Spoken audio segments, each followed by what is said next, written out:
Un autre sujet, la perte des velours. On va essayer de décortiquer ensemble tout ce sujet-là. C'est-tu les petits mâles, c'est-tu les gros mâles qui perdent leur velours en premier? Et tout ça, dans le fond, à quelle date? On va essayer de regarder ça ensemble.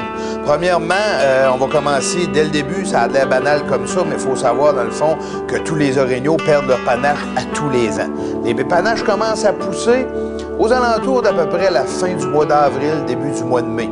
Et on sait très bien que, dans le fond, le panache pousse avec le velours dessus. Ça pousse comme ça durant tout l'été. Et ce, jusqu'aux alentours d'à peu près la fin du mois d'août. À la fin du mois d'août, c'est là, dans le fond, que le panache, sa croissance est rendue au maximum. Maintenant, on va commencer à parler dans le cadre des petits mâles.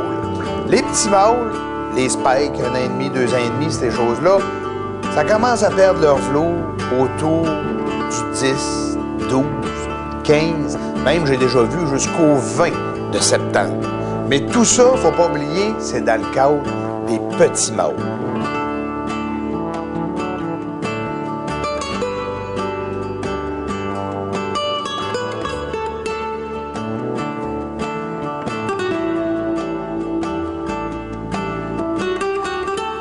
Dans le cas des gros mâles dominants, c'est très différent. Dans le cas des gros mâles dominants, dès le début du mois de septembre, ces gros mâles-là vont commencer à perdre leur velours.